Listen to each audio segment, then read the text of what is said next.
Pour t'informer que tu transportes tes enfants, Dieu a obligé de te filtrer avec des douleurs. Pour t'informer que désormais tu transportes une promesse divine à l'intérieur de toi.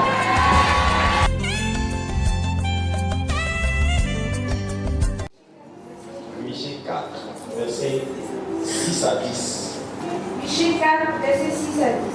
En ce jour-là, dit l'Éternel, je recueillerai les boiteux, je rassemblerai ceux qui étaient chassés, ceux que j'avais maltraités, les boiteux, j'en ferai un reste, de ceux qui étaient chassés, une nation puissante. Et l'Éternel régnera sur eux, à la montagne de Sion, dès lors et pour toujours.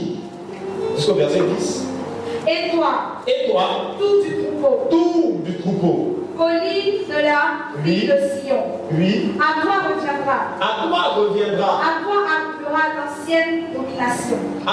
arrivera l'ancienne domination, le royaume de la fille de Jérusalem. Pourquoi maintenant pousses-tu des cris?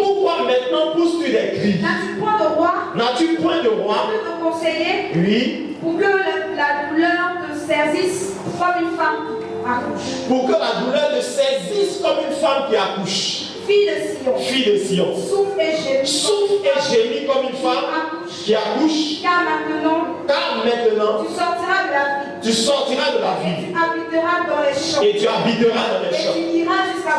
Et tu iras jusqu'à Babylone. Là, tu seras délivré. C'est là que l'Éternel te rachètera. Amen. Quelqu'un n'a pas dit Amen. Alléluia. Amen. Regarde bien ton voisin dans les yeux du voisin. Je ne savais pas que j'étais enceinte. J'ai envie de vous lire l'un de mes versets favoris dans Genèse chapitre 1, le verset 28, du 26 à 28, puisque ce sont les femmes de domination qui nous emmènent ici ce soir. Vous savez, je suis un amoureux du royaume de Dieu. Donc quand j'ai vu sur la fiche femme de domination, mon homme intérieur a commencé à trembler. Genèse 1, verset 26 et 28. Puis Dieu dit, faisons l'homme, selon notre image, selon notre ressemblance, et qu'il domine sur les poissons de la mer, sur les oiseaux du ciel, sur le bétail, sur toute la terre, et sur tous les reptiles qui rampent sur la terre. Au verset 27, Dieu créa l'homme à son image, il le créa à l'image de Dieu, il le créa homme et femme. Au verset 28, Dieu les bénit et dit, voici ce qui m'intéresse, soyez féconds, multipliez, remplissez la terre, assujettissez-la et dominez sur les poissons de la mer, etc., etc., etc. Amen. Amen. Vous savez, la domination n'est que le résultat final du projet initial de Dieu sur terre. Dis-moi Amen. Amen. En fait, pour que la domination arrive, comme disait bien Genèse 1, 28, il fallait que certaines étapes arrivent d'abord. Il fallait que celui à qui Dieu s'adresse soit fécond. Il fallait qu'il multiplie. Il fallait qu'il assujettisse, qu'il remplisse avant d'assujettir, qu'il assujettisse, et enfin que la domination arrive. En fait, si vous voulez bien comprendre l'idée que Dieu développe dans Genèse 1, 28, vous pouvez aller dans la vie d'Abraham. Dieu fait une promesse à Abraham. Il lui dit, toutes les familles de la terre seront bénies en toi, je rendrai ton nom grand, etc. Mais Dieu lui dit, la condition par laquelle Abraham possède la promesse, elle y a un fils. Dis-moi un fils. En fait, Dieu dit à Abraham, la promesse que je formule sur toi ne va pas se réaliser tant que tu n'auras pas un fils. Genèse chapitre 13 dit, Dieu dit à Abraham, lève-toi parcours tout le pays, voici le pays que je te donnerai à toi. Mais il rajoute, à ta postérité. Parce que le règne et la domination ne sont jamais liés à toi seul. La domination vient dans la vie de ceux qui sont féconds et qui ont une descendance. Dis-moi un mot Amen. Ah, je n'entends pas ton Amen. C'est pas quand Dieu parle à Adam, il lui dit sois fécond avant que la domination n'arrive. Pour que la domination et le règne se manifestent, il faut d'abord que l'intéressé soit fécond, qu'il porte du fruit, qu'il ait un enfant, et que l'enfant prolonge le règne de Dieu sur la terre. Laisse-moi vous décortiquer ça de façon plus simple. Regardez-moi bien, le plan de Dieu c'était que son règne s'établisse sur terre, mais Adam était en Éden. Dis-moi en Éden. En Éden. Dieu n'avait pas fait Éden seul. En plus d'Éden, géographiquement aujourd'hui, les commentaires bibliques situent Éden vers la Turquie, vers l'Europe de l'Est. Mais Éden n'était qu'un territoire sur toute la terre de façon physique. Il y avait certainement l'Afrique, il y avait l'Europe, il y avait l'Amérique, il y avait l'Asie, il y avait l'Océanie, etc. Mais comment est-ce que Adam qui est en Éden seul peut dominer sur toute la terre? C'était humainement et mathématiquement impossible pour Adam de prendre le contrôle de la terre pour Dieu tant qu'il était seul, lui et son épouse, en Éden. Amen. Le projet de Dieu donc c'était que, même si ce verset peut s'interpréter de façon spirituelle, son interprétation logique, c'est qu'il fallait qu'Adam ait des enfants qui iraient un peu plus loin que lui il est allé. Si Adam avait vécu en Côte d'Ivoire, l'enfant d'Adam irait découvrir la France. L'enfant de l'enfant d'Adam irait découvrir les États-Unis. Jusqu'à ce que toute la terre soit conquise et soit soumise à Dieu. Dis-moi encore amen. Et donc de façon littéraire, la domination ne viendrait jamais si Adam et Ève n'étaient pas féconds. S'ils étaient incapables d'avoir des enfants, la domination ne serait jamais venue. Touche quelqu'un dit, je ne savais pas que j'étais enceinte. Vous devez comprendre que pour nous qui sommes croyants, le règne et la domination ne viennent jamais si nous ne sommes pas des croyants productifs et féconds. Ce qui domine la terre, en fait, je me suis rendu compte que ce qui nous permet de dominer la terre, c'est l'enfant qui sort de nos entrailles. Dieu dit à Abraham, tu vas posséder le pays, mais à condition que tu aies un enfant qui sort de tes entrailles. Tant que Abraham, ou plutôt tant que Sarah était stérile, la promesse était stérile. Amen. Alléluia. Tant que, quelqu'un peut dire à moi, tant que Sarah était stérile, la promesse était stérile. Parce que toutes les promesses de domination biblique sont liées à un enfant. Alléluia. Si quelqu'un dit, il me faut un enfant. Dis-lui, il me faut un enfant. Et dans la vie d'Abraham, Abraham et Sarah ont fini par comprendre la nécessité d'avoir un fils pour que la promesse se réalise. Au même chapitre 13 de Genèse, Abraham répond à Dieu et lui dit, je n'ai pas d'enfant si ce n'est Eliezer, mon serviteur, né dans ma maison. Dieu lui dit, je ne parle pas d'Eliezer, je parle d'un enfant qui sortira de tes propres entrailles. Je vois un enfant sortir des entrailles de quelqu'un ce soir. My God, my God. En fait, c'est un Dieu qui est Abraham. Je n'ai pas envie d'aller vers ce texte, ça risque de faire glisser.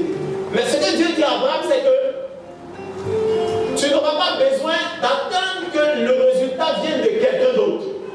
Vous savez, parfois dans la vie, on s'attend à ce qui viendra des autres pour nous faire élever.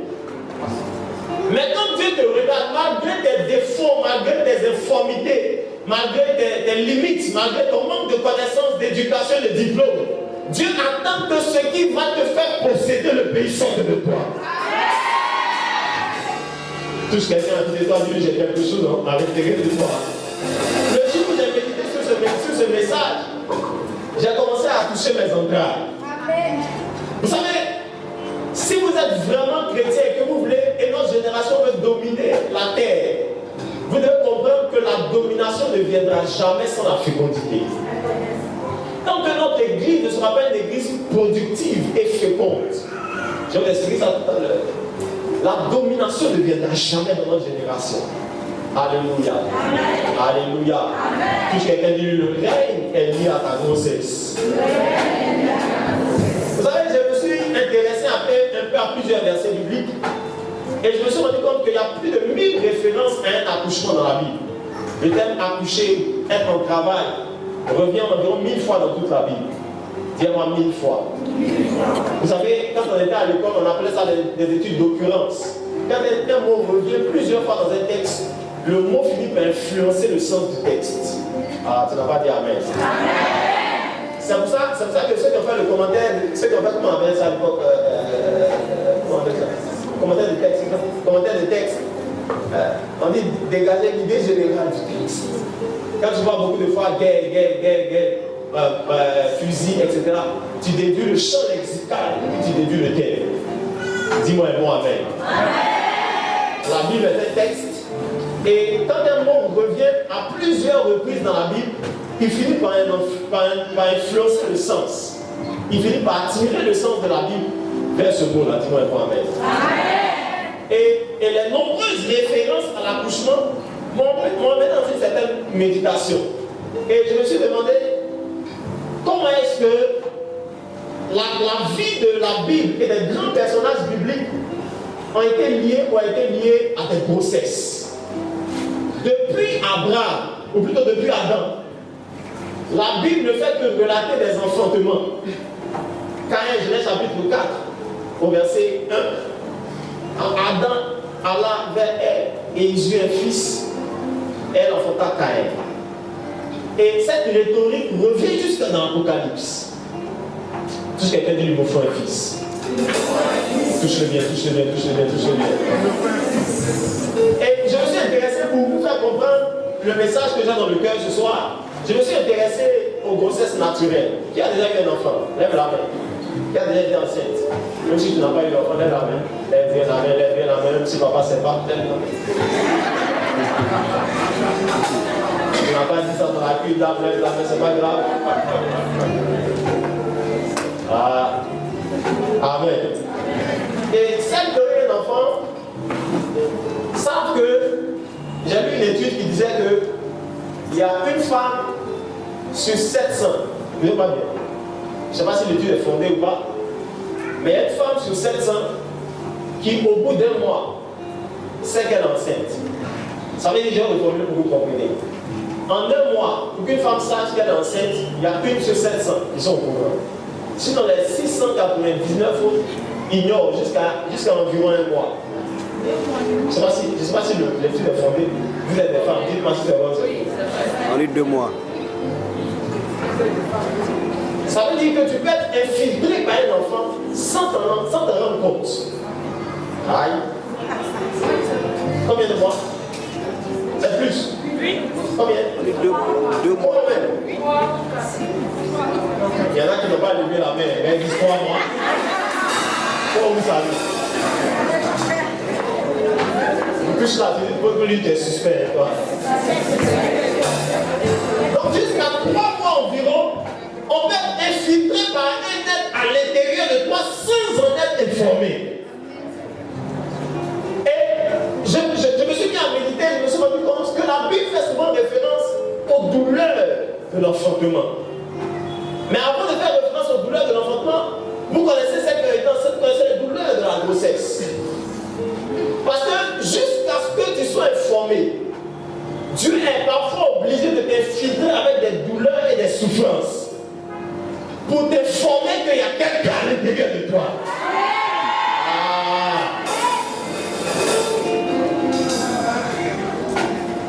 Et donc jusqu'à 3 mois, tu ignores que tu transportes la vie jusqu'à ce que Dieu t'infiltre avec des souffrances.